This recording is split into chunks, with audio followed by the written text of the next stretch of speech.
Musim panas belum datang, tapi suhu di bursa transfer sudah mulai memanas. Di tengah gemuruh rumor-rumor dan spekulasi, satu kabar yang cukup menarik perhatian, yakni Vinicius Junior dan Erling Haaland. Di atas kertas, kontrak Vinicius Junior masih berlaku hingga 2027. Tapi di balik itu, muncul ketegangan baru. Tawaran menggiurkan dari tempat yang tak terduga, Saudi Pro League.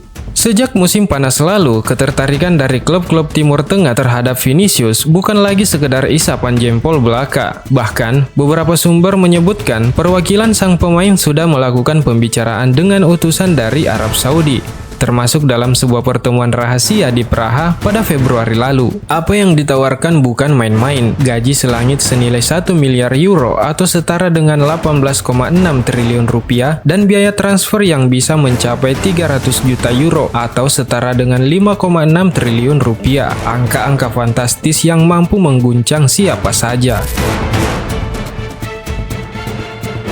Namun, menurut laporan terbaru dari Cadenaser, Vinicius justru semakin dekat dengan perpanjangan kontrak di Real Madrid. Tawaran 5 tahun dari klub-klub Saudi ditolaknya secara halus, bukan karena kurang menggiurkan, tetapi karena ia merasa durasi kontrak tersebut terlalu panjang. Di sisi lain, klub-klub Timur Tengah tidak ingin menggelontorkan dana sebesar itu hanya untuk ikatan 1 tahun atau 2 musim. Di celah inilah, Real Madrid masuk dengan tawaran perpanjangan 3 hingga 4 tahun. Tapi tunggu dulu, Madrid pun bukan tanpa dilema. Klub harus berhati-hati. Permintaan gaji Vinicius yang konon lebih tinggi dari Mbappe dan Bellingham membuat Presiden Florentino Perez berpikir keras. Madrid tentu tak ingin mengacaukan struktur gaji internal yang selama ini mereka jaga ketat. Kalau kita melihat ke belakang, situasi yang tengah dihadapi Real Madrid bersama Vinicius ini mengingatkan pada satu momen penting dalam sejarah klub, saat Cristiano Ronaldo memutuskan angkat kaki dari Santiago Bernabeu pada musim panas 2018 lalu. Saat itu Ronaldo meminta bayaran 75 juta euro atau setara dengan 1,2 triliun rupiah per tahun. Akan tetapi tawaran tersebut tidak disetujui Presiden Madrid Florentino Perez. Bukan karena Ronaldo tidak dihargai, tapi lebih karena klub tak ingin membuka celah yang bisa menggoyang keseimbangan keuangan klub. Dan jika pemain selevel Cristiano Ronaldo saja bisa dilepas demi menjaga keseimbangan keuangan, apalagi dengan Vinicius. Situasi menjadi semakin rumit ketika melihat performa Vinicius musim ini yang belum menyentuh standar terbaiknya. Salah satu momen terburuk terjadi saat menghadapi Arsenal di leg pertama perempat final Liga Champions. Ia hanya 38 kali menyentuh bola, kehilangan penguasaan sebanyak 18 kali, dan tak mencatat satupun tembakan tepat sasaran. Tidak ada umpan kunci dan satupun dribble sukses. Sebuah malam yang jauh dari citra Vinicius yang biasanya. Statistik pun berbicara, dari 23 pertandingan di tahun ini, ia hanya mencatat 6 gol dan 5 assist. Padahal musim lalu, dia menjadi motor utama dalam perjalanan Madrid menjuarai Liga Champions dengan total 35 kontribusi gol. Sejak malam penghargaan Ballon d'Or yang disebut-sebut menjadi titik balik emosional, kontribusi per laganya merosot tajam dari 0,87 menjadi 0,66. Ditambah lagi dengan 2 penalti gagal saat melawan Atletico di Liga Champions, satu lagi saat menghadapi Valencia di La Liga. Semua itu menambah kesan bahwa fokus dan kepercayaan dirinya tengah mengalami penurunan.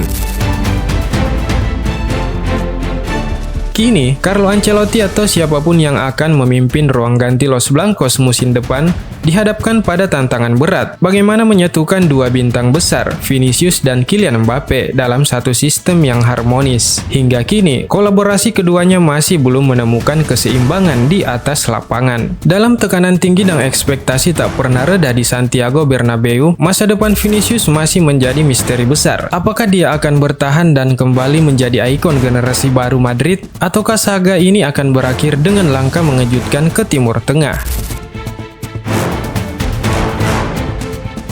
Drama masih terus berjalan. Real Madrid diam-diam tengah menyiapkan manuver besar di bursa transfer musim panas nanti. Di balik gemerlap Santiago Bernabeu, rencana ambisius mulai disusun. Nama yang menjadi target utama bukan sosok sembarangan. Dia adalah Erling Haaland, mesin gol Manchester City dan salah satu striker paling ditakuti di dunia saat ini. Sejak mengenakan seragam biru langit The Citizens, Haaland telah menggebrak Premier League. Rekor-rekor lama hancur di bawah kaki dan sundulannya. Trofi demi trofi ia menangkan, sambil terus menanamkan ketakutan di lini belakang lawan.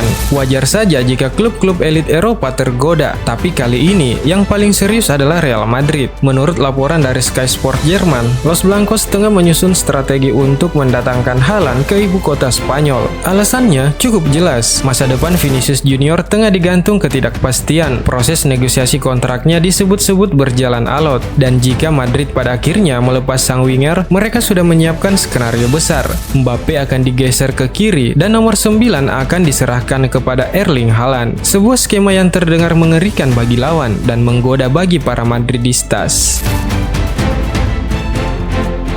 Namun tentu, tak ada jalan yang mulus menuju mega transfer semacam ini. Haaland baru saja memperpanjang kontraknya di Manchester City, yang akan membuatnya bertahan hingga 2034, dengan nilai transfer yang diperkirakan lebih dari 100 juta euro, serta klausul dan gaji yang selangit. Kesepakatan ini bukan sesuatu yang bisa diraih dalam semalaman.